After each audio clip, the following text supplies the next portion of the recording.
In this video, I'll show how to wire the waterproof connector that I use on BixFish battery boxes and what you should use on your power cables.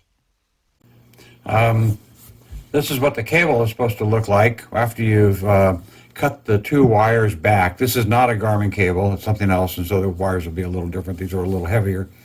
But anyway, you cut the wires so that they're about 5/8 of an inch longer than the end of the black jacket.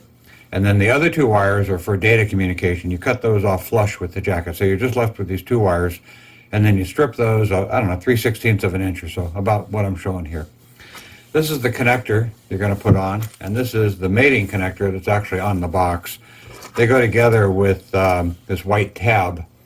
They line up, and then this screws on, and that forms a watertight seal. Okay, so to assemble this guy, you take off the back shell. That's one piece. You disconnect the front, which has the actual connections. Okay, and then so you end up with four pieces like this. Now what you'll see is that inside of this there is a rubber part. It doesn't show up very well in the video, but there's a rubber insert in here, and it needs to stay there. And if you look inside or on the side here, there is a red O-ring, and that little O-ring has to be there for the thing to be waterproof as well. Just press down against the flange. Okay, so that's the order. On this, you'll notice that the threads point that way because these threads are connecting onto the panel connector. So the direction of that matters. So the first thing you do is you slide this guy onto the cable. Okay, like so. And you just slide it up out of the way. Okay. Now what you're going to do is put the next piece on with that rubber end with the serrated edge, if you can see that. Okay. Slide that onto the cable, and that on your cable probably not much of a tight fit. It's a little bit of a tight fit on this cable. And you slide it up so it's out of the way. Then you put this guy on the cable with the threads down pointed towards the end of the wire, and you push it up. And then what I would do is I'd probably grab a piece of tape and tape all this so it just stays out of the way, because it's annoying when it slides back down again. Okay, so now what you're going to do is you're going to connect to the connector. So I put the connector in a vise to hold it, because it's awkward without. And it's really best to do it with the cups. You see those little cups here? Get those little cups pointed up because it's easier to solder into the cups. Now in that orientation, the next trick is you got to know where's positive and where's negative. So on the panel connector here, let's see, I get in the frame here. On the panel connector we have that white dot, and then there's two pins side by side. In this view, the one on the left is positive and the one on the right is negative. So now that would go on this vise, or to line it up with the vise. Right now I have the white block down, upside down. Now in this orientation, what we've got here is that pin right there is ground, and that pin is positive.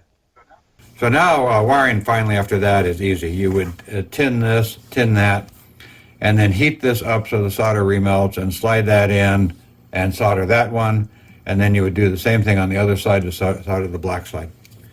Now once you've done that, I'm not going to do the soldering. Once you've done that, you bring this guy down. You can take it out. Okay, now the connector would have been stuck on here. So you can slide this guy down and slide this guy down. I'm clumsy here because the thing isn't wired. Okay. So you slide this piece down, and I guess that's easier. Pushing that blue piece, and it's going to come up to the connector. And when you're there, you just keep pushing, and then finally what you're going to do, I'm not going to take the wire off so you can show it. Finally what you're going to do is you're going to screw this onto the piece that holds the wires that are soldered in. So in your case, you would have wires coming out the back now through that rubber assembly. Then you'll notice that that little rubber grommet seal came loose and it's stuck up there. But if you just bring this up and use it as a pusher, you can push it. I'm going to put this back in so I can show you. I think I'm going to put that back in. Okay. So now you just keep pushing this guy back down and it'll push that rubber piece with it until you can engage the threads here with the threads on the black piece. That takes a little bit of work to get it all seated in. When the rubber piece comes out on this heavier cable, with your piece it should be easier. It's a little hard to get the rubber thick. So now I've got the rubber back in there. So now I can bring this guy down. And when I tighten this, that compresses the rubber around the jacket, and that's what makes the waterproof seal on this end. Okay. So now we're tight, black to black, it's tight up here.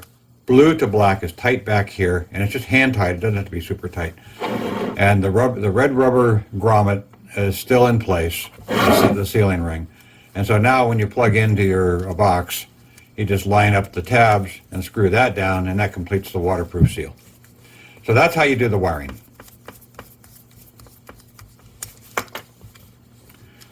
So what I'm going to do here is I'm going to back off these connectors. So I'm going to take this one off. I'm going to slide, I'm going to unscrew the wire from here, and I'm going to slide this guy back, and there's the wires I had. Now these would have all been soldered in place, and it all would have come out very, very neat. So the only thing you really got to watch out for is that you get good solder joints, and that you don't have stray wires poking at each other and connecting with each other. And that's it.